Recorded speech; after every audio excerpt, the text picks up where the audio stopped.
A advocacia é muito acesso, conexões, acesso. E um novo advogado é esse trabalho que a gente está trazendo, né? Brilhantemente com vocês para essa galera. É um start, né? Para o advogado se ver como empresário. Aí, como você mesmo disse, é um meio. Só que para aquilo ele tem que ser um grande produtor de conteúdo, né? Ele tem que ter um posicionamento, ele tem que ter uma presença, né, com o cliente. Ele não pode negociar ou na área, ele não pode estar ali pensando só naquele momento. Porque o posicionamento como advogado ele é muito importante, né? Muito. E quando você constrói marca, quando você constrói valor, posicionamento, você consegue cobrar aquilo que você estudou tanto tempo para adquirir. Fala pessoal, tudo bem? Eu me chamo Ravel Nava e esse é mais um episódio do NavaCast, um podcast onde eu converso sobre assuntos vitais para a vida do empreendedor, com alguns dos maiores nomes do mercado. Nesses bate-papos, você vai aprender lições com cases da vida real. É o tipo de conteúdo que eu digo, muda o jogo e te leva para o próximo nível. Aqui a gente vai falar sobre gestão, marketing, vendas, saúde, alta performance e todos os temas que obviamente são necessários para a transformação dos resultados da sua empresa e, obviamente, da sua vida pessoal. No final desse episódio, eu gostaria que você fizesse um favor para mim. Vai lá no meu Instagram, que é @Ravel, com 2 L's, Nava, e coloque seu comentário dizendo como que a gente conseguiu te ajudar em mais esse episódio. Sejam muito bem-vindos a mais um episódio do NavaCast, o lugar onde eu recebo os meus amigos, pessoas que me inspiram, pessoas que permeiam o meu meio e, com toda certeza, contribuem muito, não somente para o meu crescimento, mas para o crescimento daqueles que me acompanham, porque a gente faz questão de chamar e compartilhar. E hoje eu estou recebendo aqui um amigo de longa data. Eu tenho até que escolher por qual linha a gente vai começar. E se a gente começar de 20 anos atrás, né, a gente vai ter história aqui e não vai ter nesse podcast em menos de uma semana. Então, eu gostaria que vocês recebessem, bota o papel e caneta na mão, porque vai ter a aula aqui hoje. O meu amigo de mais de 20 anos, Daniel Martins, ou Doutor Daniel Martins, como ele é conhecido por muitos, um grande advogado, um grande fazendeiro e um amigo querido, apaixonado por assuntos que eu gosto muito. Seja muito bem-vindo, Dan. Cara, muito obrigado a todos. O Ravel é uma aula sempre estar contigo. Além da pessoa extraordinária que você é, um amigo de longa data, não tem como descrever esse momento. Cara, a gente teria muito assunto, o Ravel participou da nossa vida ativamente, desde o nascimento da Bela, que hoje já vai formar em medicina, daqui a com quantos anos? 21 anos. Meu Deus. Cara, o tempo passa. Eu vou formar em medicina. Formar em medicina. Ela entrou com 17 anos e vai formar agora com 22 anos. É um feito memorável. O doutor Bruno Lidolfer formou com 23, ela tá formando com 22, cara. Só a misericórdia divina, né? Só. Quem é o Daniel? Conta pra gente, porque eu fui breve na minha apresentação. Conta pra gente quem é o Daniel, para a audiência conhecer mais o Daniel. O Daniel é essa figura simples, né? Que gosta de fazer conexões, que gosta de ter amigos leais, como o Ravel. Um bom pai, não vou falar excelente, mas um bom pai. É um profissional apaixonado, eu gosto de primar pelas entregas daquilo que eu faço, né? Hoje a gente tem a honra de adjunar para o Grupo PRE, e o Ravel pode depois atestar isso que eu estou falando aqui para vocês, mas a gente é apaixonado pelo aquilo que faz e é apaixonado pelo sucesso da jornada do cliente.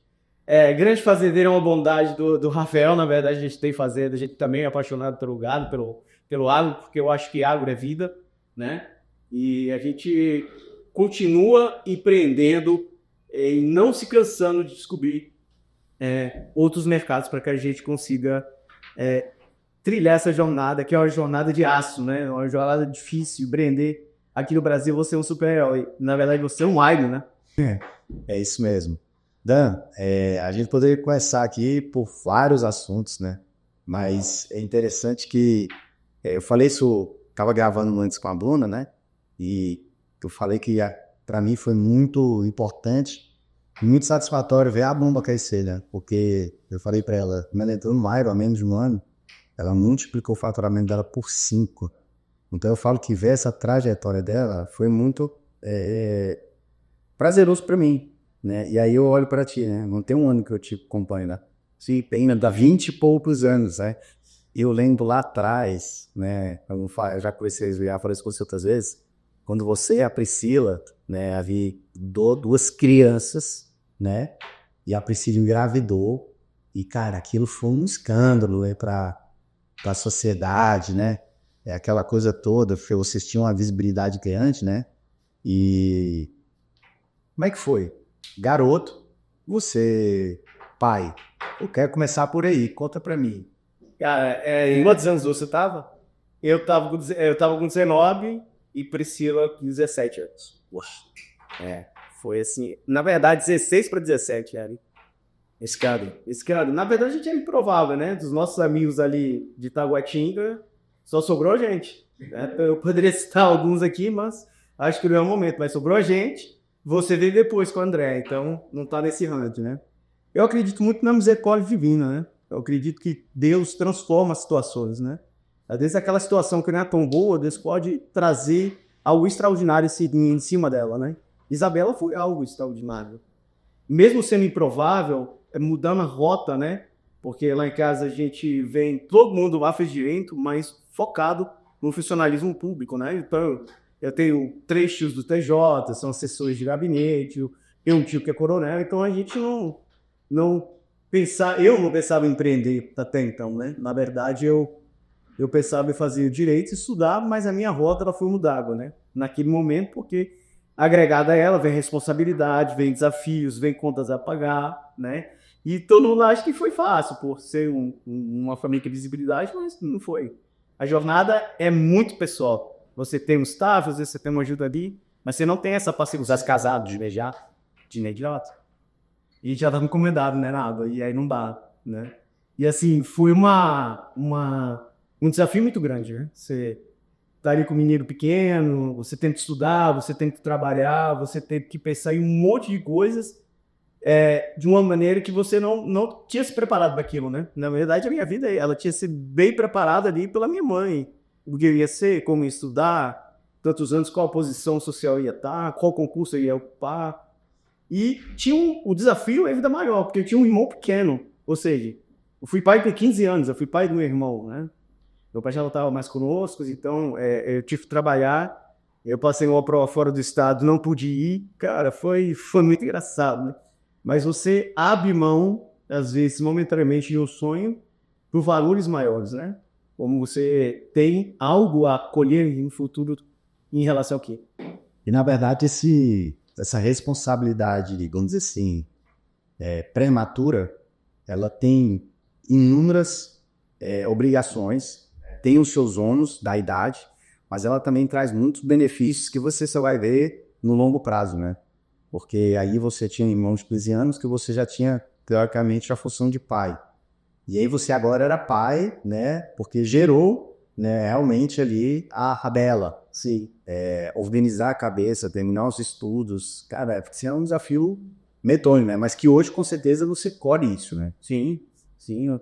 Eu farei de novo, né? Eu acho que os benefícios...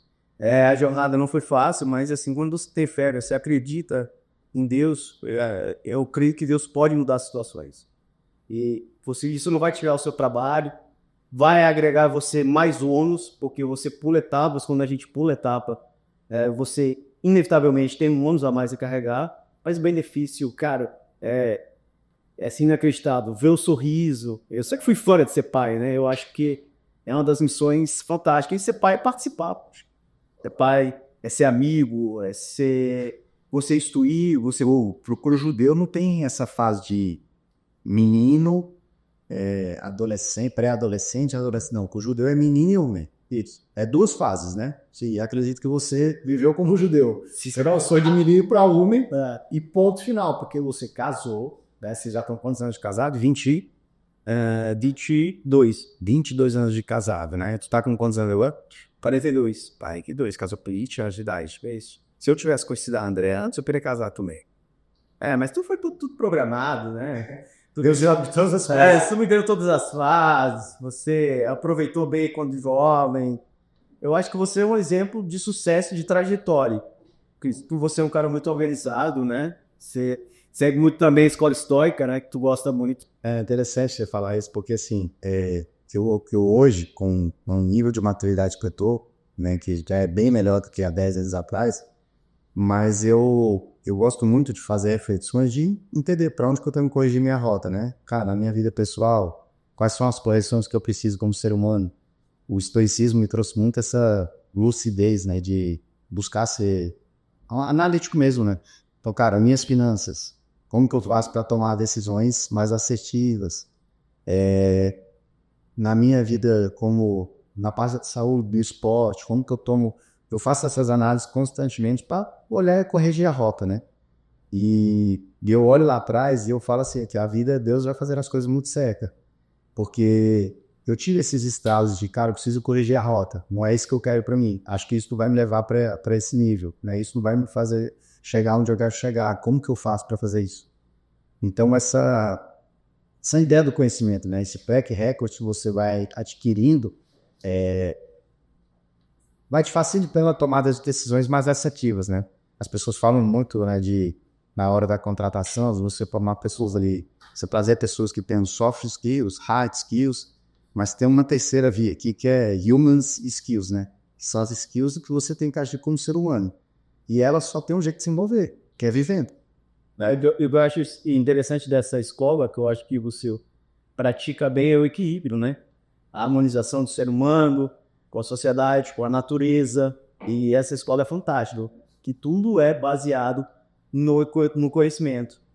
Ele fala muito da ausência de aplausos, de você não buscar isso, que você ajudar o próximo e que você está disponível, não por reconhecimento, mas pelo benefício geral do mundo. Eu acho isso fantástico, cara. Foi um livro muito para mim. O interessante de você falar isso é muito, até trazendo para o teu viés da advocacia, e eu sou um cara que eu penso assim, ninguém gosta de problema, isso é um fato. A gente tem a máxima de empreendedor tem que amar o problema. Não, a gente entende que tem que amar o problema. Mas se não pudesse ter problema e sem os problemas a gente pudesse crescer, a gente ia parar que ter. O fato é que a gente se apaixona pelo problema porque a gente entendeu que quando você gosta do problema, ele te faz crescer. Mas, na prerrogativa, tirando o que a gente faz ou não, ninguém gosta do dia do problema. Isso é um fato, né? O problema é um problema, né? Sim. Então, eu durante um tempo, e aí eu posso dizer que eu tendo sempre correr desse negócio na verdade, o problema que eu quero dizer é do conflito, né? A querela me bate. Tipo assim, cara, eu vendi algo, esse algo não satisfez o fulano, eu prefiro contornar. Só que eu aprendi com um sócio meu recente, isso é recente mesmo,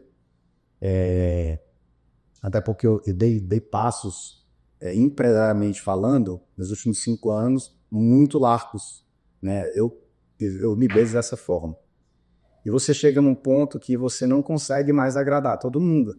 E você vai ter que participar de alguns embates. E esses embates, alguns deles, te mina emocionalmente. Então você tem que aprender a reagir a isso. E são níveis novos do joguinho, né? Você chega numa fase do joguinho que você não encontrava aquele chefão. Empreendendo é isso, né? Então você vai chegando em níveis que você vai tendo que, cara, eu não posso mais, se isso tá me fazendo mal emocionalmente, eu preciso saber como que eu sano isso. E às vezes você não consegue sanar você e a outra pessoa. E aí eu aprendi, né, que precisa de uma terceira via, sim, que é o famoso advogado, né? Muito mal compreendido às vezes, né? Porque a advocacia hoje ela tem um outro viés, né? Não só o viés educacional, porque empreender todo mundo sabe que é um desafio e a gente precisa ter um suporte, né? Hoje, lá no escritório, a gente desenvolve muita advocacia preventiva, que é para evitar problema, é orientar o nosso cliente de forma efetiva. Como ele pode evitar, como ele pode minimizar a causa, né? A consultiva, que é uma advocacia onde o cliente tem a oportunidade de falar, de perguntar antes de uma tomada de decisão, que também é muito importante. E a final, né? Que todo mundo conhece, porque na verdade todo mundo fala, vou chamar de jogar quando ferrou.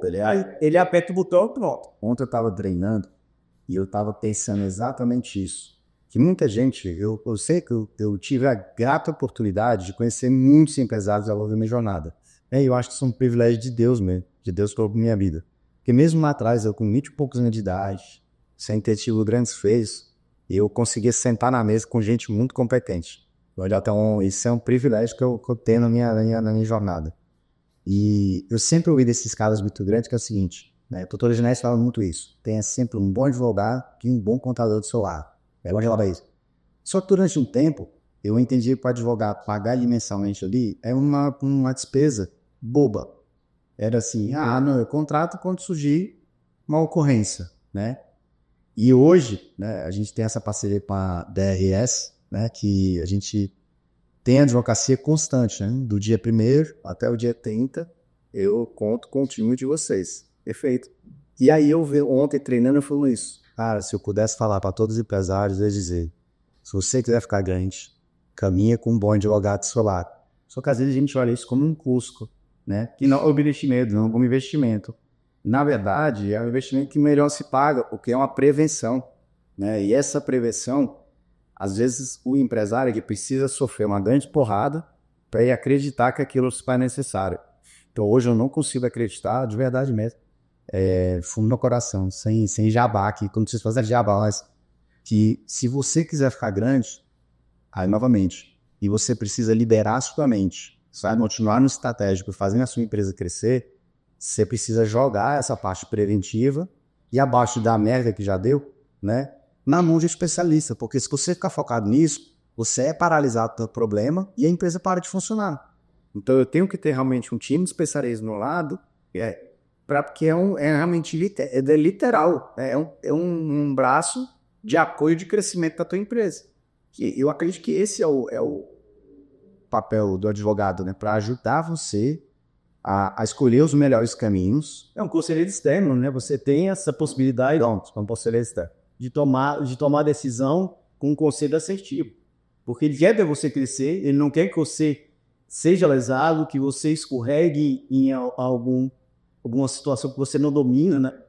Então você tem ali dentro de um pacote com uma advocacia full, um conselheiro externo. E fora que a gente empreende em um país, né? Pra gente que empreende no Brasil, que as regras, elas são mudadas constantemente, né? O empresário, ele é visto o tempo inteiro como um malfeitor, né?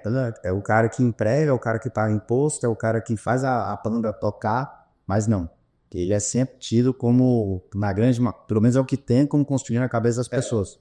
O empresário é mau, né? Que ele escraviza, que ele faz isso, que é uma falácia de uma turma que nunca construiu nada de verdade, senão são os grandes burocratas que a gente tem no nosso país. Perfeito. Historicamente sempre foram eles e ponto final, né? A turma que não tem compromisso com nada, mas quer tudo. Esse é o grande lance. Então, se você não entender que se faz necessário para o crescimento, você ter um esporte de advocacia, cara, você não consegue caminhar. É impressionante isso. E é a vantagem, né? Porque é um processo evolutivo. Por exemplo, você está aqui do Iron, né? O contrato que a gente fez há 6 meses atrás, hoje nos gera um desatente. A gente já está analisando, promovendo uma outra versão contratual. Então, aí tu imagina, tu contrata um advogado para fazer um contrato para ti. Ok. Só que aquele contrato você usa 1 ou 2, 1 ano, 2, 3, e quer usar o mesmo contrato a vida toda. E não funciona. O direito é evolutivo, as necessidades são evolutivas, as pessoas, as demandas, tudo gera uma evolução. E hoje, quando você tem esse apoio, esse braço, esse aporte, cara, é essencial para uma jornada vencedora do empresário. Até porque o jurista traz para você não só a solução do ponto que ele vê, mas de outros, né? Ele enxerga para você soluções que talvez você não entenda, como de uma boa contabilidade, numa recuperação de crédito, né? Coisas que hoje o profissional, o empresário, não quer acesso, até porque o dia é corrido. O empresário mata um leão todo dia, né? Terra de vencendo, ele luta com várias questões que ele não tem esse tempo e também não tem o conhecimento técnico. Por isso que você falou, é essencial. Tenha sempre um especialista bom ao seu lado para que possa caminhar. Porque você crescendo, ele cresce, né?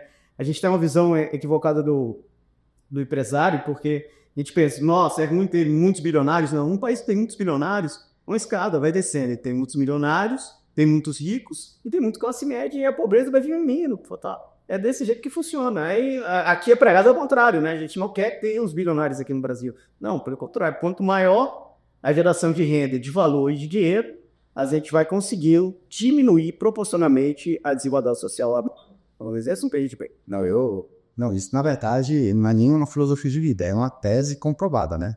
Tem um livro que eu falei que você precisa ler, que é A Revolta de Atlas, mas o resumo da ópera, né, tem lá as figuras, tem Range, tem Vaz de Gaut, tem Enfim, tem todos esses figurões ali, né? E aí, o que acontece basicamente é que as pessoas que produzem naquela alegoria, que é aquela alegoria, parece que está se tornando uma verdade, mas a mão de as pessoas que realmente produzem naquela época ali, né, nos Estados Unidos, eles são perseguidos pelo Estado, né, e por isso o nome do livro é o de Atlas, né, porque o Atlas é aquela figura, né, o cara segurando o mundo nas costas. Isso não é uma figura do empresário que carrega o mundo nas costas. E ali, os cientistas, os deuses industriais, eles falam assim, cara, então, já que a gente está sendo perseguido, a gente vai embora. Vamos sumir do mapa. E aí, irmão, o país começa a cair numa decadência absurda. Porque as pessoas que produzem, elas não estão mais lá. Ou seja, a grande massa que agora acredita que, tirando esses caras do Estado dominando vai ser melhor, eles começam a viver uma distopia absurda sobre aquilo que foi vendido para eles, né?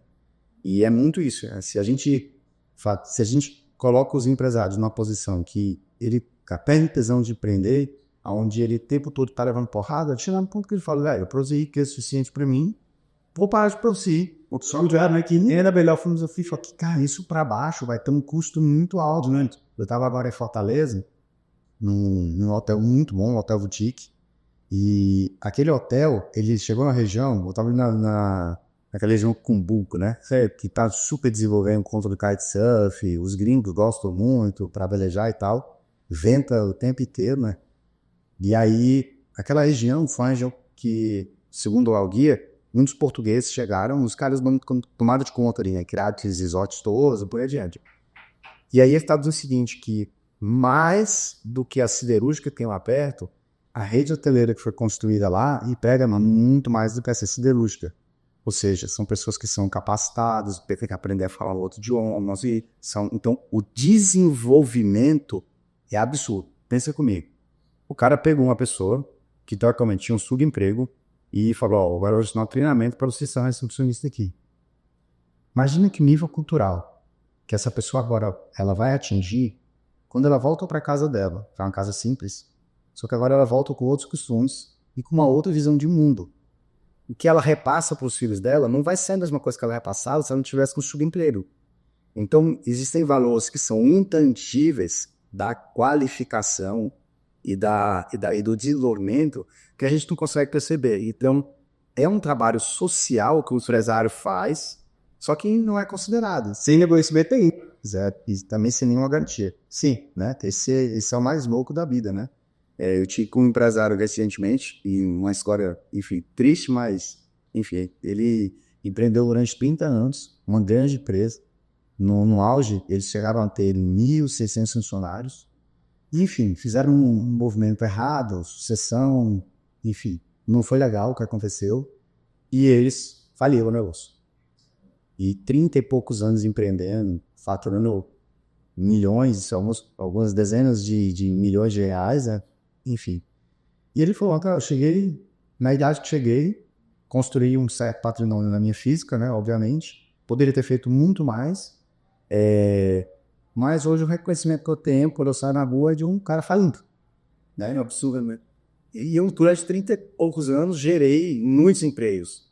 Então você vê que, cara, beleza, a gente teve os erros dele e tudo mais, eu tô querendo dar aqui que a gente passa ação na cabeça dos erros. Mas as pessoas olham para ele com um deboche no Brasil. Mas o que esse cara fez durante 30 e poucos anos pelo país? Gerar imposto, pagar imposto, já ter, né, fazendo que famílias fossem... Então, ao contrário do que a gente pensa, esse cara é um herói. Totalmente. Esse cara é um herói. Porque o que ele fez pela nação foi absurdo. Só que não estou dizendo que a gente tem que ter essa garantia, mas minimamente a gente tem que ter apoio, né? Mas sabe o que eu acho que muda o jogo do empresário? E eu vou falar aqui para você. A gente fala muito de Napoleão Hill, né? O mastermind é algo fantástico. Por exemplo, a gente participa do IGO. E a ambiência ali que você tem de promover a troca de ideias com pessoas que às vezes estão numa posição melhor que a sua, de nível de conhecimento, te puxa. Não tem como. Você realmente vai ser pessoas que você é mais possível, acredito comigo. A evolução do conhecimento que vocês geram lá com os empresários dentro do mastermind é sensacional. Eu acho que não tem evolução sem educação, né? A gente fala muito isso no escritório, né? Então, A gente tem ali o nosso momento de estudo, de leitura, porque se você não estuda, você não evolui, né? Não tem como ser assim. Quando a mente expande dentro de um mastermind desse, não volta, né? Fora os valores intangíveis que você falou, eu acho que todo empresário deveria fazer um mastermind. Eu acho que seria quase obrigação dele estar ali, né? Porque você evolui como pessoa, você finca seus valores, porque, claro, você vai buscar um mastermind ter valores parecidos com o seu. Você evolui como conexão e você tem uma base de estudo fundamental. E você recebe ali do pessoal do grupo energia para que você possa continuar. A vibração ali dentro do grupo é extraordinária. Porque o que eu não tenho, você tem. E ali o senso de pertencimento e o senso de confiança e de compartilhamento das ideias é fantástico. E fora que você renova as energias. E se você vai para um momento de descanso, de interação, você escuta alguém que está dando certo, você se renova com isso, né? Sim. Eu acredito muito nisso, né? Eu acho que deveria ser obrigação. Todo empresário, não importa se ele é advogado, se ele é médico, né, se ele é do varejo, ele deveria estar conectado a uma mastermind que fizesse aqui para ele. Boa. E uma pergunta, Daniel, tá onde veio a ideia do agro? Porque assim, agora vamos dar um 180. Advogado, você ali, carreira pública e ADE. Da onde surgiu isso? Agro surgiu lá de casa, né? A gente tinha uma pequena terra, né? Eu sou apaixonado, eu gosto de cavalo, né?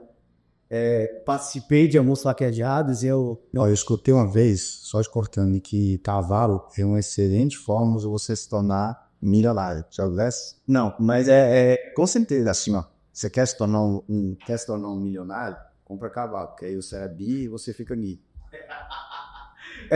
Tudo que você faz sem monetização acontece, mas tem o oposto da moeda, né? Tem, claro. Isso é uma piada, né? Meu amigo meu que queria cavalo, ele falou, a melhor forma de você tornar um milionário é comprando cavalo. Aí você recebia, você comia.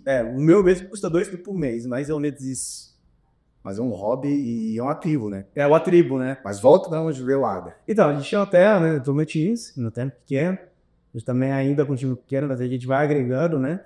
Vai comprando o pessoal do lado. E eu acho que a natureza, você tá harmonizado com ela e fazer disso um negócio é um privilégio, né? Total.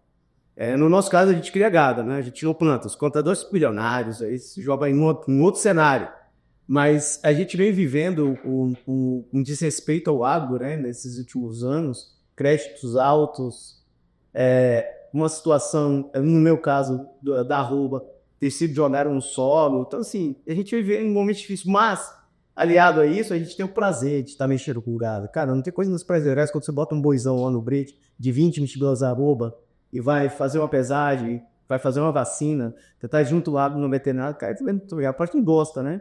Você poder ali cavalgar, sei lá, 8, 10 quilômetros dentro da fazenda para ver como que tá o pasto, como é que tá o crescimento. Eu acho que a fazenda em si, ela ensina muita lição com o empreendedor, né? Quem não toca a fazenda como empresa, tá fadado a quebrar, ou tá fadado a ser bi e virar mi, né? E se for mi, ele vira quase nada, porque é um custo muito alto operacional, né? Você lida com fertilizante, você lida com controle de praga no solo, você lida com fósseis, né? Uma ciência. E quando você se depara, por exemplo, a gente foi formar ali 6 alqueires de terra, que dá mais ou menos 6 alqueires, 6 de 50, 30 hectares, para dizer assim, uma outra medida. Cara, as licenças ambientais, a burocracia para você conseguir formar isso ali, para aumentar o teu rebanho, cara, é desestimulante, né? É um negócio complicado. É para quem tem paixão, né? Eu costumo dizer isso. Se você não é apaixonado por aquilo que você faz, você não consegue. Diferente do mundo dos plantadores, né? Quem planta é um pouco diferente. Diferente também do que... E lá você não planta lá porque a terra não é propícia para isso. Não, é uma terra de cultura, mas é sedentada. Então, para você plantar, vamos lá, de 100%, nós teríamos 30% da terra sujeita a maquinário, né? Então, para isso lá não vale. Mas, por outro lado, a gente ganha muito em peso no gado, né? Na hora da pesagem final, a gente tem aí uma evolução de peso, de carcaça muito interessante. Porque o gado faz muita força. Muita força, tem músculo, ele tem uma gordura externa. Isso é bom. Dado o lado de atividade, o famoso, o gado ali que, se você falar que é de lá e tem um trabalho genético, hoje a gente já está mudando, né? O ano que vem a gente vai começar a trabalhar melhoramento genético, né? Não só com os bois registrados, mas agora com inseminação, né? Existe já, a gente está bem atrasado na nossa vila lá, e você falando de evolução do local, cara, o agro evolui local de uma forma assim extraordinária. As grandes fazendas têm cidades, têm escola, têm conhecimento, têm saúde. O nosso vilarejo lá, cada dia evolui. E a tendência é evoluir mais, porque do outro lado da cidade, adentro, então tá chegando agora a soja. Quem comprou terra barata lá não compra mais. Qual que é o lugar lá da cidade? Atividade, natividade, amanhã de navio. Isso, tô perto disso. Natividade, isso. O teu gado lá, você desde o filhotinho, vai crescendo para vender. Só vendo bezerro ou bezerra, né?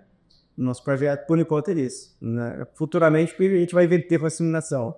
A gente vai comprar novilhas mais velhas, vai inseminar e vender ela cheia, né? Que a gente fala, puxuda. E aí é um outro negócio. Só que aí você precisa de uma estrutura técnica mais especializada. Hoje não, lá um gerente e 5 pessoas a gente topa fazendo tranquilamente, né? Porque a gente não tá, a nossa genética é pautada só em boi. Então a gente compra um boi ali, não é igual dos fazendeiros bricão, mas de 26, de 30 mil reais, para colocar no rebanho, para a gente evoluir a genética. E aí, Tá reproduzindo. isso, quando ele chega já no ciclo de reproduzir com filho, a gente tem que tirar do gado. Hoje a gente compra um novo lote de gado para esse racional, a gente tira do gado. Mas quando a gente potencializa com sêmen, aí abre um leque de possibilidades, né? E hoje essa tecnologia, através dos veterinários, está chegando lá. Porque para eu comprar, não faz muito sentido. Eu tenho 400 cabeças, é pouco. Se você falar em universo. Mas quando o veterinário chega com essa tecnologia e você consegue fazer isso da tua fazenda, a memória variável aumenta muito. Porque quando eu ganho genética, eu ganho peso, eu ganho carcaça, eu ganho acabamento, cura. Não, cara, é fantástico. Quando um bezerro desce já no solo, na hora que a vaca pare, tu já vê a genética dele, você já vê a diferença da estrutura do bezerro. Aí lá tem todo um tratamento, você vacina como vacina um cachorro, como vacina um filho, existe um acompanhamento de evolução de peso. Então, assim, até os seus 8 meses, que é um momento de desmama, é o que a gente já gosta de vender antes, a gente acompanha ele diariamente para que ele seja uma unidade de peso, assim, fantástica. Uma rápida pausa aqui, empresário, só para eu te fazer uma pergunta. Por um acaso você entraria no avião que o piloto não sabe para onde ele está indo e nem se tem combustível suficiente para ir para esse destino que ele nem sabe onde é? Pois é, se a sua empresa está sem planejamento e você está preso no operacional do dia a dia, significa que a sua empresa é como esse avião, a qualquer momento pode cair. E ainda é possível que você está cansado, trabalhando mais que todo mundo na sua empresa.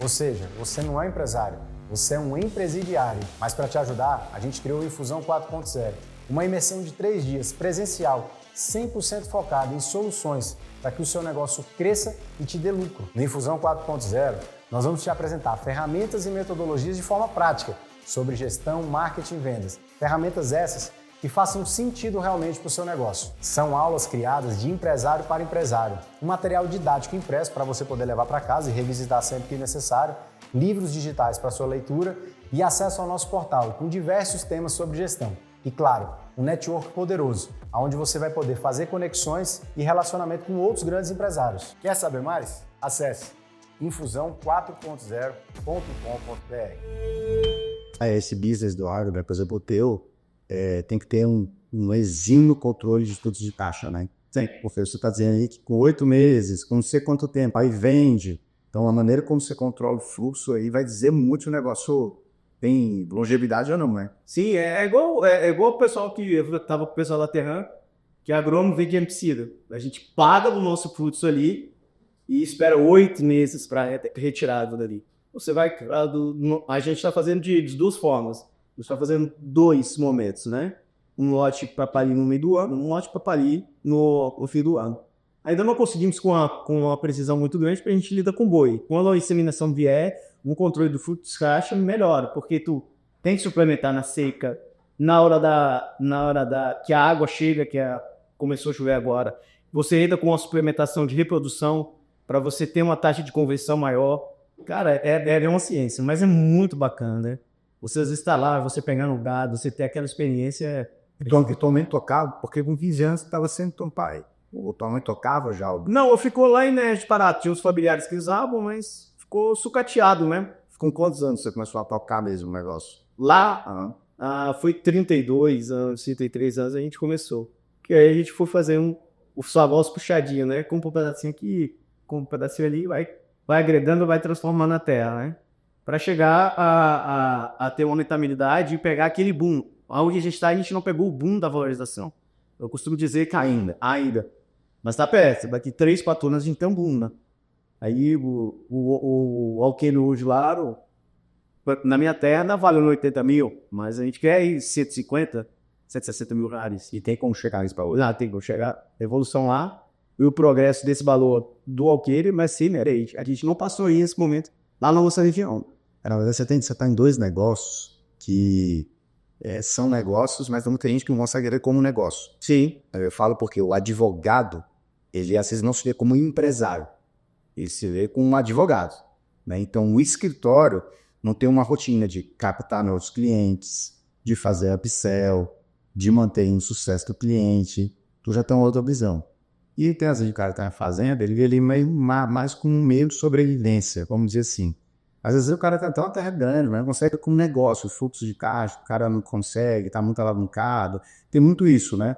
Então você está em 2 negócios que você profissionalizou para se tornar empresário, né? Então o escritório de advocacia se tornou um grande business e a fazenda se tornou um negócio. Então você olha fluxo de caixa, você olha previsibilidade, todas essas variáveis você já colocou elas para rodar.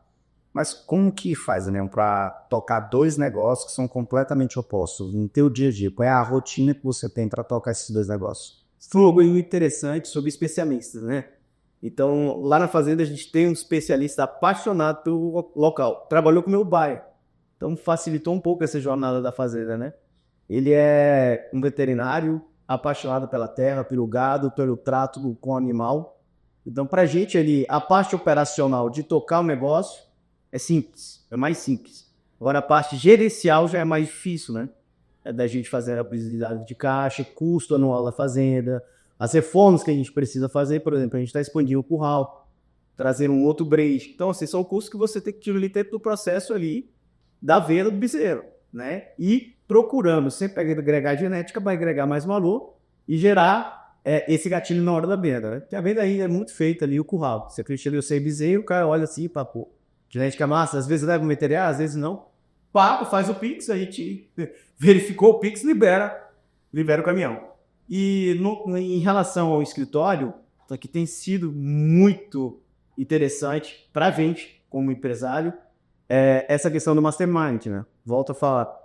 Essa orientação, essa troca de experiência, porque o advogado ele tem dificuldade de ser um vendedor, a grande maioria. Ele não foi ensinado para isso. Né? E hoje não tem como ser diferente. Tem que ser um vendedor, um produtor de conteúdo, ter um posicionamento correto, ter clientes que validem essa operação dele para que ele consiga rampar no mercado. E dentro do Mastermind, é óbvio, se você não se atentou, aperta o voltar aí 15 segundos e se liga no que o Daniel falou. Muito legal. Então, e isso pode soar, e assim, não fazendo jabá, como diz você, mas o Grupo RL está tão focado em educação que a gente vai ter aquele evento, os novos advogados, né? Onde vai ter personalidades sensacionais, com discursos inspiradores, como Thiago Manzoni, né? Que é um grande advogado, de hoje deputado na nossa igreja. Ah, é verdade. Você tinha falado dele e, cara, eu esqueci de Thiago falar. Advogado. Assim, de tanto ver ele como essa figura pública, né? Aí esquece que o cara tinha uma carreira... Não, eu nunca esqueci, mas... Verdade, eu fiz total. Total. E aí quando você gera para esses novos advogados esse tipo de posicionamento, esse tipo de oportunidade de ter acesso a um conhecimento relevante, pô, não é um conhecimento qualquer. A gente tá com figuras, você, Thiago Manzoni. E aí quando a gente, doutor Everardo que vai falar, quando você gera com o advogado esse tipo de valor, já sai no frente. Porque o advogado que não veio de uma família de advocacia mesmo, né? Por exemplo, eu trabalhei com o saudoso mestre, Dr. Juliano Costa Couto, que é uma figura extraordinária, excepcional. Eu sei que falo dele porque era um cara com uma oratória que dominava todo mundo, né? Ele conseguia unir 2 mundos no mesmo lugar. Era uma coisa assim fantástica. Só que ele já vem de uma jornada, né? Hoje o Gustavo Filho deve estar ali sucedendo de forma brilhante o que o mestre deixou os caminhos. Mas e aquele advogado que não tem essa oportunidade? Isso é verdade. Ele precisa de estar especialistas, ele precisa de estar num ambiente que promova isso. E a advocacia em dominicana, Muito. É muito dinâmica, muito especialista. Você tem que saber se ler, tem que fazer conteúdo, tem que ter validação, prova social. Se você não tiver isso, você não consegue ir à palha. Por isso, muitos advogados sucumbem ao processo, né? Eles não duram 2 anos. Cobra valores que não existem, são praticados no mercado muito abaixo daquilo que o advogado merece, né? Hoje o advogado não tem aquela relevância e aquele merecimento que a advocacia deveria ter. Mas é a diferenciação, né? Eu acho que isso está para todas as áreas. Por exemplo, a gente fez recentemente o PGL, que foi uma formação, né, voltada para todas as áreas de saúde, médico, nutricionista, fisioterapeuta, dentista. Foi um sucesso, graças a Deus. Foi uns 94 inscritos. E de lá saíram muitos Irons, né? Foram muitos Irons que saíram. Mas eu estava estudando muito sobre o segmento. Para tu ter ideia, 9 a cada 10 profissionais da área de saúde estão endividados. Hoje você tem um número de mais, hoje você tem um número de mais de 38% dos plantonistas acima de 60 anos de idade. Então, assim, o cara tá com 70 anos dando plantão. Por quê? Porque não construiu uma renda passiva, né? Ele construiu patrimônio, construiu diversificação e a idade cobre. O cara não é mais saudável o cara ficar... Então ele não consegue parar de trabalhar. Se parar de trabalhar, a qualidade de vida cai muito. E eu vi um terceiro dado que ele mostrava que a área da saúde, o rampar profissional financeiro, o retorno, né? Ele ia dos 36 para os 54. E uma grande parcela, mais de 90%, tinha um daqui de 54 anos. Ou seja, o cara ganhava dinheiro a certa época da vida e depois de um tempo cansa, né? A gente sabe que cansa. Se você não tiver tesão, não tiver motivação, isso vai declinando. Mas muito porque ele não fez patrimônio, não diversificou. E eu falo que o empresário, independente da área, ele tem que olhar que o negócio ele é meio. Sim, ele não é fino. Então eu não me vejo aposentado. Eu acho que por esse ano de idade eu estou trabalhando, empreendendo, pensando, estou fazendo uma... O grande exemplo é a doutora Janete, cara, que é fantástico. A mente em constante evolução e mudança, cara, o corpo tem que acompanhar. Aquilo ali é muito trabalho. E aí eu estava fazendo esses estudos. Então, hoje, olhando para a classe de dentistas, se eu te falar, tem uma grande parcela, uma grande maioria de dentistas que ganha menos do que a dieta que você trabalha, talvez para mim, em algum lugar. Meu acredito? Então, eu estou falando de R$180 por dia. A diarista que não tem a formação, não dando demérito à profissão, né? Mas você olha e fala, puta, quanto foi investido ali e a pessoa não consegue. Então, o advogado também tem muito isso. E aí eu te pergunto, né? Como que faz para o advogado que há diferenciação encontrar o valor que ele realmente merece e que vai fazer ele construir riqueza? E também eu estava falando, o advogado ele precisa construir uma marca. O advogado que sucede alguém, que não é simples, já tem um caminho ao entre e ao pré. Ele já tem acesso. A advocacia é muito acesso. Conexões, acesso. E um novo advogado é esse trabalho que a gente está trazendo, né? Brilhantemente com vocês para essa galera. É um start, né? Para o advogado se ver como empresário. Aí, como você mesmo disse, é um meio. Só que para aquilo ele tem que ser um grande produtor de conteúdo, né? Ele tem que ter um posicionamento, ele tem que ter uma presença, né, com o cliente. Ele não pode negociar ou na área. Ele não pode estar ali pensando só naquele momento. Porque o posicionamento como advogado é muito importante, né? Muito. E quando você constrói marca, quando você constrói valor, posicionamento, você consegue cobrar aquilo que você estudou tanto tempo para adquirir. Mas acho que é uma jornada, Daniel. Minha opinião, assim, eu falo muito que quando você está iniciando, se você não herdou, né, o sobrenome de um grande advogado, um grande ministro, um grande desembargador, a gente sabe que isso facilita muito, né? Você montou em teu escritório, a tua hora homem é mais barata porque você está precisando de validação, você está precisando botar a mão na massa. E depois de um tempo você vai construindo o seu nome, a sua marca. Então a minha visão faz parte, você não é que a gente vai criticar quem está com a hora homem mais barata do processo, mas é porque talvez aquele cara está precisando desses primeiros passos para pagar a conta. A gente sabe que isso faz parte. Depois de um tempo, ele vai se dando ao luxo de ir aumentando a hora dele, né? O grande lance é quando o cara passa 20 anos e não consegue aumentar essa hora e segue sendo um grande varejista da advocacia. Aí eu tô falando, hoje a advocacia antigamente, sendo advogada, não era uma posição social relevante. Tanto que o título de doutor, sim, é dado por decreto do Dom Pedro, é só franqueado a médico e advogado. Mas hoje popularizou essa situação. O advogado ganhou seu respeito entre cada um e ela tem que ser mais barata mesmo, até para o cara ter rodagem, mas não é isso. Não pode ter uma discrepância entre um mandato de segurança que custa milhões para um de R$1.000, R$600. Opa, mas aí vem um ponto também, que aí talvez nos anos 80 até os anos 90, ele era um pouco diferente, porque agora a gente dá um advento da internet. Então você cria uma marca, então você vai ver o que você não viu no passado. Um cara que tem pouca rodagem, às vezes se posiciona muito bem na internet, então ele gera muito valor. E aí ele consegue atrair mais cliente. Por aqui, talvez tenha um conhecimento técnico medonho, mas que não sabe se posicionar. Então talvez uma grande crise que algumas pessoas vivem, né? Tipo o seguinte, não vence o melhor, vence aquele que aparece mais. Tem cara que melhor. O restaurante é amigo meu, que ele é médico, tem ideia, e é advogado, eu vou trazer aqui para participar com vocês, doutor. E ele tem um escritório há 3 anos, patronos, e ele parou de ser médico para ser advogado. Só para tu ter ideia do posicionamento do cara na internet, no que ele construiu nesse pouco tempo, e da relevância que ele criou dentro dessa jornada, e ele não negocia, conhece. Eu não estou falando de um escritório de 20 anos, foi um escritório de 4 anos, que é bem, né? Um escritório novo. Mas o posicionamento dele é tão bom, e isso pegando o que você está falando, na internet, que consegue produzir conteúdo, expor conteúdo de relevância e consegue vender a ideia dele por um preço que ele não negocia. Não adianta, né? Primeiro você se vende, depois você vende o seu produto.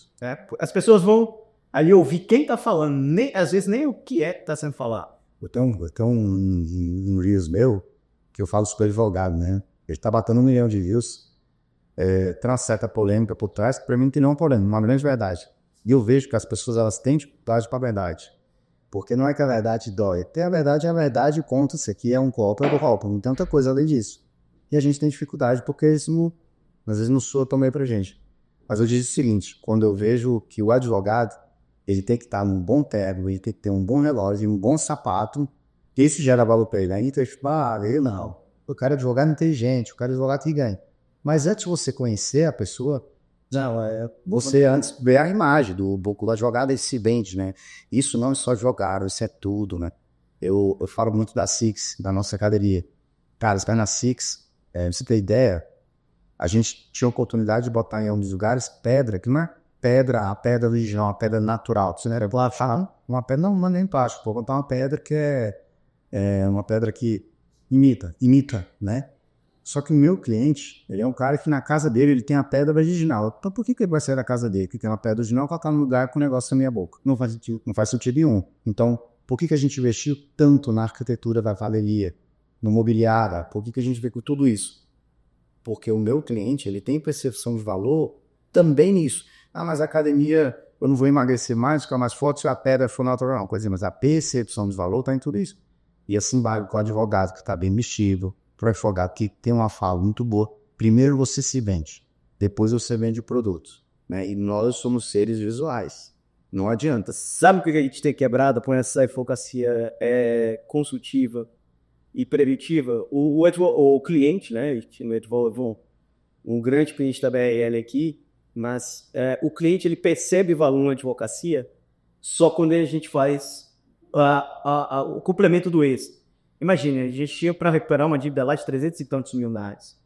Nós conseguimos, num tempo recorde de 45 dias, num acordo, porque existe hoje a mediação, como você falou, do terceiro para resolver uma querela dentro de um processo de maneira efetiva e mais rápida para o cliente, recuperar 280 mil por aí. Uau, é uma proporção absurda. E um dinheiro está perdido.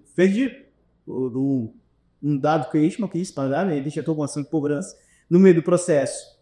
A gente fez aquele arcabouço probatório, o cliente também colaborou muito, porque não existe um grande advogado sem um bom cliente, não tem excelente. O cliente tem que ser diligente, ele tem que ser organizado e escutar o que a consultoria preventivo-consultiva aponta para ele. E isso ele fez. Então, quando eu cheguei para notificar esse cliente, né, devedor, eu mostrei um arcabouço probatório absurdo. Olha, eu acho que a gente pode chegar aqui num valor, né? A gente está disposto a perder alguma coisa para que isso seja envidado, até porque o cliente tem necessidades prementes para resolver. E acredito que vocês também, como uma grande instituição, quer pagar. Então, assim, a gente gera o valor e às vezes isso é ingratidão da advocacia quando a gente chega no fim, né? Só que hoje a gente tem mudado isso, né? A gente só pode chegar nesse fim, nessa jornada de sucesso, porque a gente orientou esse cliente, ele foi diligente, construiu um conjunto palmatório e a gente conseguiu fazer um trabalho técnico lá na ponta. Para quê? Diminuir o tempo de recuperação do dinheiro e aumentar a sua êxito. Fantástico. É uma sinergia, né? A advocacia é uma troca entre o cliente, entre você. Então, advogar é essa arte de você estar explorando necessidades, oportunidades, né? E técnica jurídica dentro de todo esse processo. Show. Uma pergunta, agora, você falou muito de posicionamento, você tem a cabeça voltada para o escritório como uma empresa, né? Isso é muito importante para o crescimento do negócio. Quais são os próximos passos que você prevê na DRS? Para o futuro, né? Está tudo tão dinâmico, daqui a pouco a gente tem inteligência artificial que está escrevendo melhor do que... Como é que tu vê toda essa movimentação do futuro da advocacia? Eu acho que a inteligência artificial, bem como todas as ferramentas, veio para corroborar, né? Eu acho que quem estiver fora desse processo vai estar fora do mercado. Mas a arte de se relacionar, eu acho que ela nunca vai ser perdida ao longo do processo. E isso é um valor intangível, mas muito importante na construção jurídica, né? Porque um robô não vai se relacionar com você para que você tenha aquele cliente na sua base, né? E isso é muito importante. Em relação à produção de conteúdo, cada dia a gente vem pensando em novos produtos. Eu não sou especialista em tudo, não tem nem como ser. Mas a gente traz os especialistas para sentar numa cadeira, para desenvolver o produto que a gente quer, para a gente começar a explorar os novos mercados. Existem muitas soluções que a gente ainda não implementou. Por exemplo, ano que vem para a DRS, né? Como você falou, a gente está implementando para o tributário. Tributário, para mim, é o presente e vai ser o futuro. Baita mercado. Baita mercado. Um mercado mal compreendido, mal trabalhado, e a gente não isso também, entendeu? Mal trabalhado, muitas pessoas trabalham de maneira equivocada, porque se você não tomar cuidado dentro do processo tributário, você, em vez de gerar lucro, gera um prejuízo astronômico para o cliente. Na verdade, tem muito picareta vendendo tributário, arruma problema com o cliente. Exatamente. E aí o mercado fica prostituído porque ninguém acredita. Mas isso é igual o mercado que eu já conversei com você, que existe, mas ele foi tão mal feito que hoje 90% ninguém acredita, que é precatório.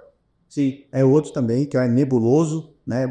E com o tributário. Tem tanta gente com solução mirabolante tributária que vai querer mais medo do que vontade de saber entender da coisa, né? E é o seguinte, Nava, eu sempre falo, a gente não vende sonho, tá certo?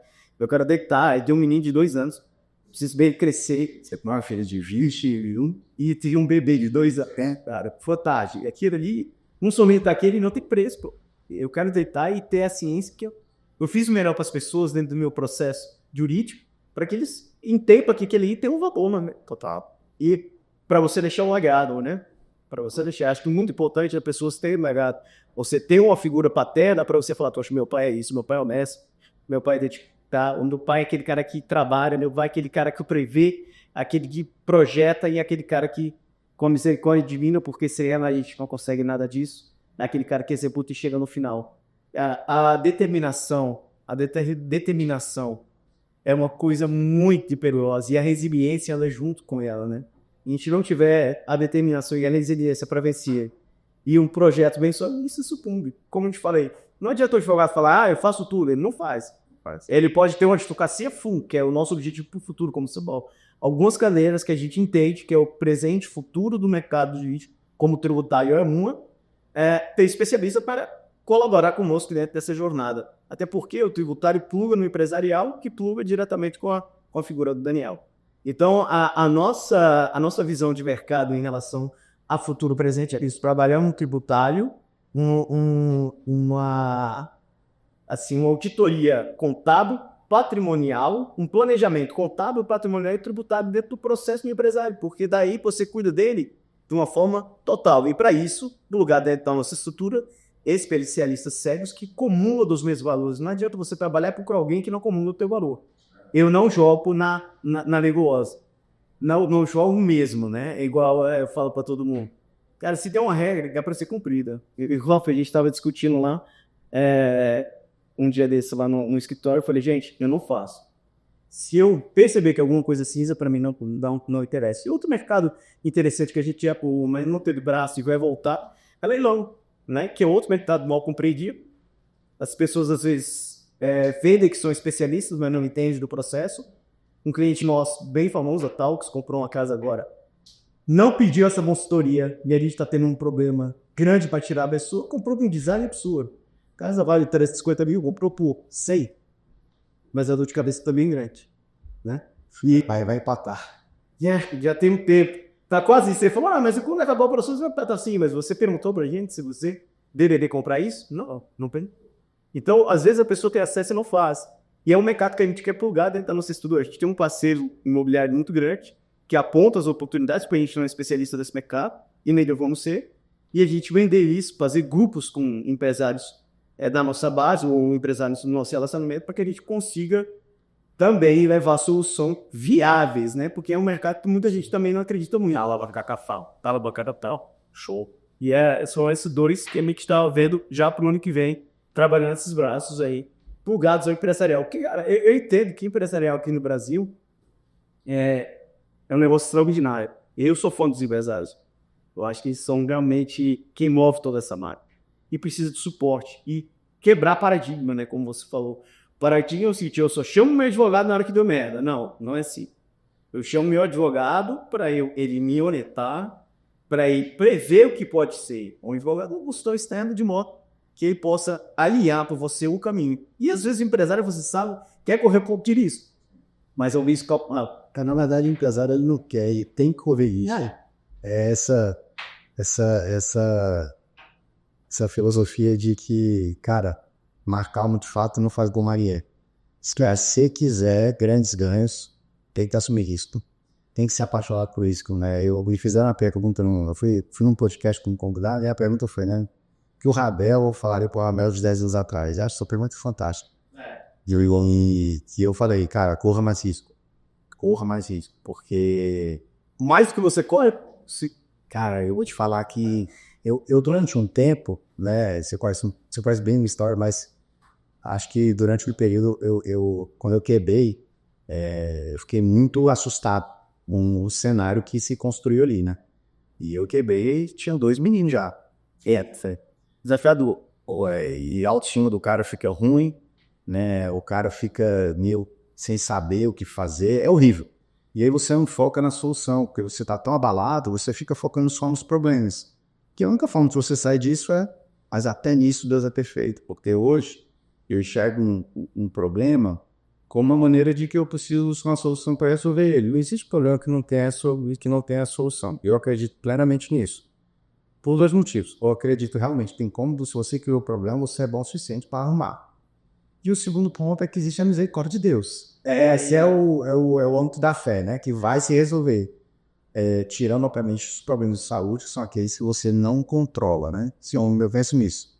Mas o fato é que, cara, você pode correr mais risco. Então, como que você corre mais risco? É o que a gente estava falando antes do David Walters, né? Walters, que ele realmente se coloca nessa posição de correr risco para sempre melhorar a mente dele.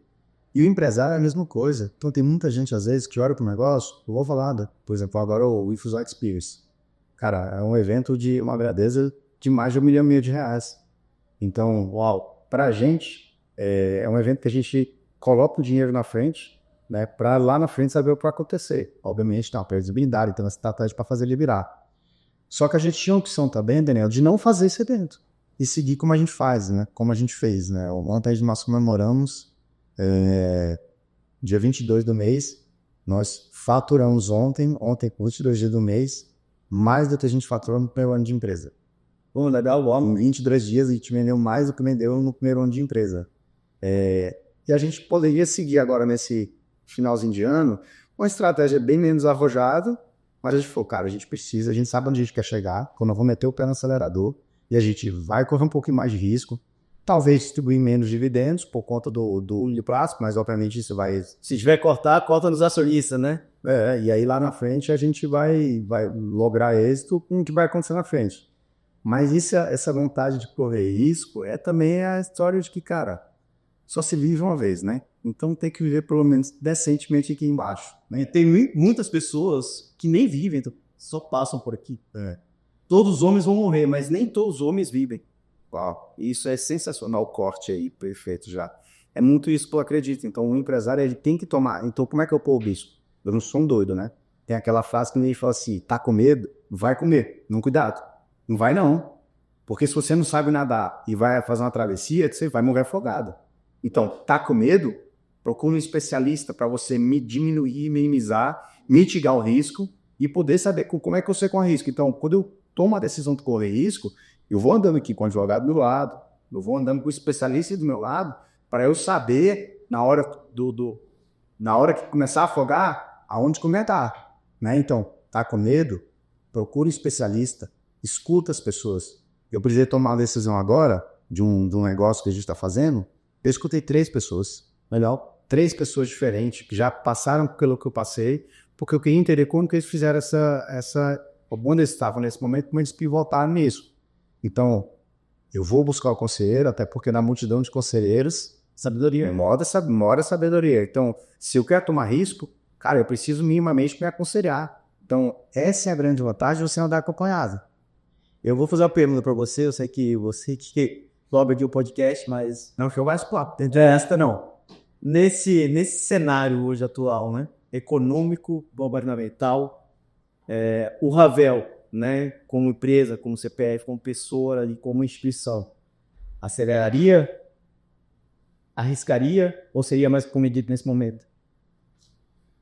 Vamos lá, minha visão. Eu acredito que o empresário ele passa por algumas fases e ele tem que saber identificar a fase que ele está, né? Eu acredito que quando você empreende com caixa, você já resolve boa parte dos problemas da vida. Acho que errei, né? Então, quando você já tem geração de caixa suficiente para pagar as contas da sua pessoa física, estou nem falando da empresa, estou falando da pessoa física mesmo.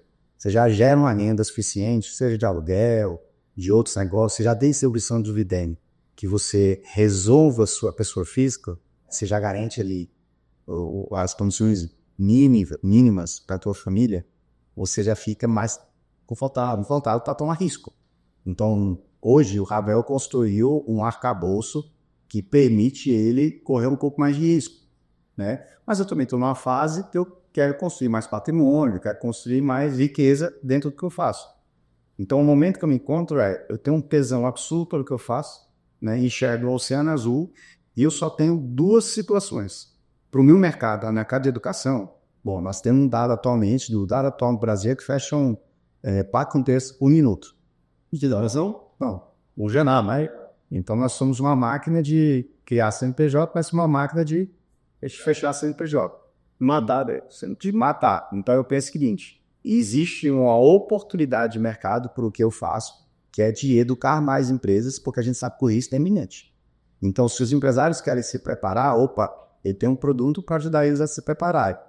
Então, se eu for olhar para o cenário, para as decisões governo, Estado, eu teoricamente teria que estar muito mais poupando e me preocupando.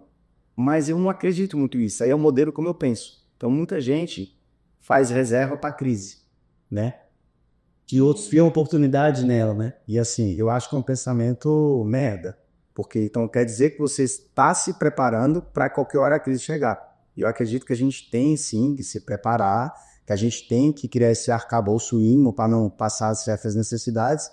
Mas se eu estou o tempo todo poupando para chegar o dia ruim, eu nunca vou desfrutar do dia bom. E talvez eu nunca estou criando oportunidade para o dia bom. Então, ao invés de investir para o dia mal, eu estou investindo para ter dias melhores. E eu acredito que o cenário atual, Ravel, aí eu estou falando do Ravel, vai existir muita empresa para fechar? Vai. Então, minimamente, eu tenho que preparar para essa empresa que vai comprar essas empresas, que vai ter mais mercado. Porque eu penso dessa forma. Então, eu, Ravel, com 39 anos de idade, com tudo que eu consigo até aqui, é pé fundo. Pé fundo. Acabei de falar, nós vamos fazer um evento. Para 3 forão, né? Nós vamos fazer, tem um evento para 3 mil pessoas e eu teria 5 outros lugares para fazer o evento em Brasília que custariam 80% a menos do valor de aluguel desse lugar. E nós estamos escolhendo o melhor lugar para fazer o evento, com a melhor cenografia, o melhor som, o melhor tudo. Nada, por que isso? Porque eu acredito que é oportunidade. E, novamente, a vida ela nunca vai premiar os cohortes. Ela só premia quem corre o risco de querer ter o topo, né? Então, existem bônus, existe ônus. Eu, Ravel, prefiro entender que o cenário é mais positivo para o que é negativo. Cara, indo nessa linha de raciocínio, né, eu quero te fazer uma outra pergunta.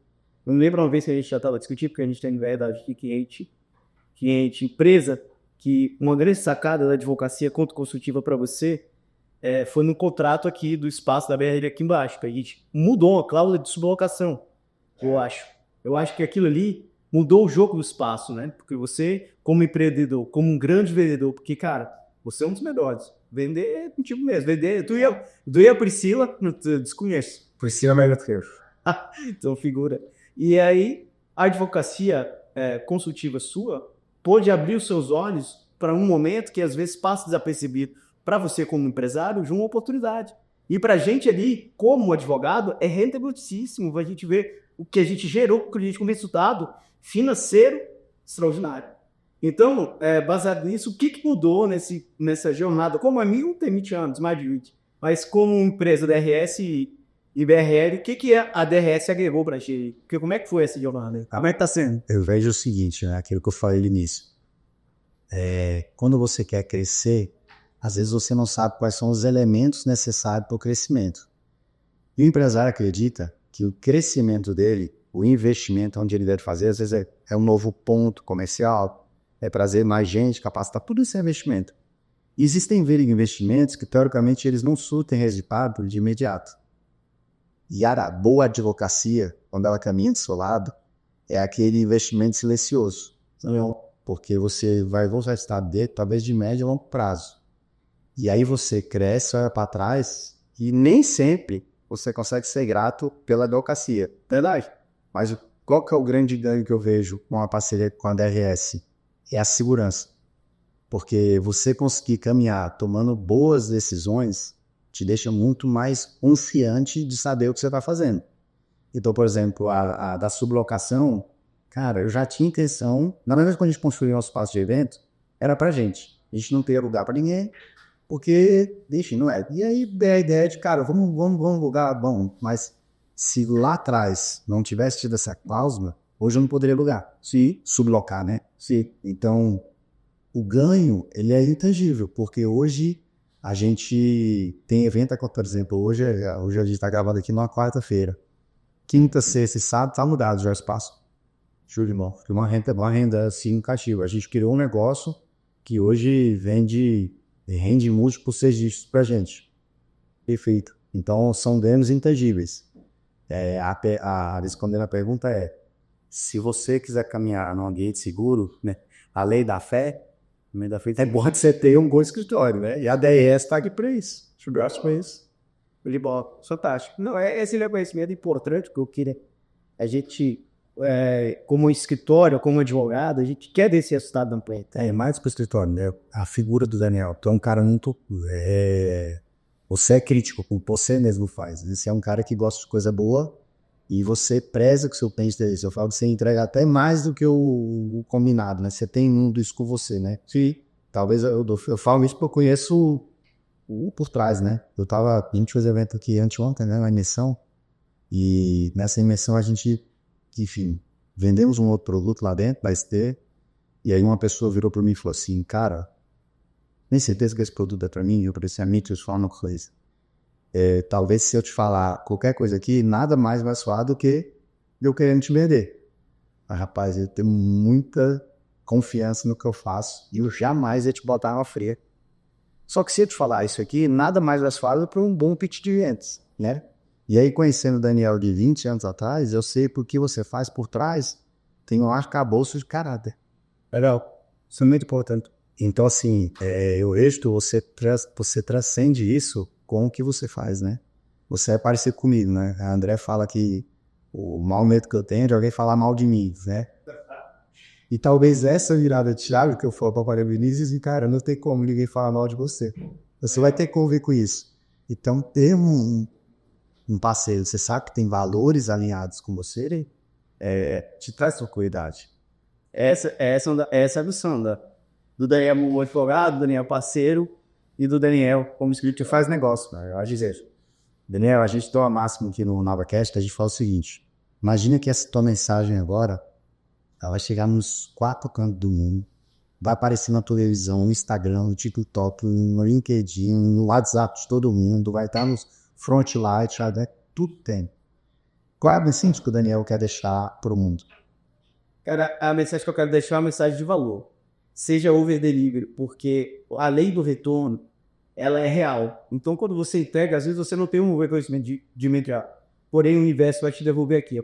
Não seja medíocre, porque a mediocridade realmente é uma coisa que a gente deve abolir da nossa jornada, né? Então, seja uma pessoa de valor, seja uma pessoa que tenha fé, seja uma pessoa que acredite, que trabalhe sério, que tenha determinação e que tire da vida a mediocridade, para que você deixe um legado para as pessoas olharem aquilo ali, não só como um negócio, mas como uma pessoa fala, poxa, que traz valor. Hoje, quando a gente vê, fala do professor, né, que eu falei isso aqui, a gente vê como a pessoa falou. É aquilo, é você atingir um nível de ter todos os seus valores ali incontestáveis para o mundo todo. E, sobretudo, que você guarde nessa jornada a tua fé. Ela você não pode negociar por nada. E Jesus, eu não negocio, cara, por nada e nem por ninguém. É isso. Uau, que mensagem. Tano, obrigado. Eu peguei disso, tamo junto. Obrigado. Essa foi mais uma edição do NavaCast. Recebi aqui meu grande amigo e advogado, Dr. Daniel Martins. Um cara de longa data, jornada que a gente tem história para contar demais. Se você gostou, se você ouviu e algo faz sentido para você, curta, compartilhe com mais pessoas, porque eu tenho certeza que mais do que a PJ, a pessoa física também ela é impactada. Um forte abraço, logo mais a gente tem mais uma edição do NavaCast. Valeu! E esse foi mais um episódio do NavaCast. E se você curtiu esse bate-papo, lembre de compartilhar com seus amigos e marcar Infusão 4.0. Não esquece de seguir a gente para receber mais conteúdos de empresário para empresário. A gente se vê no próximo episódio do NavaCast.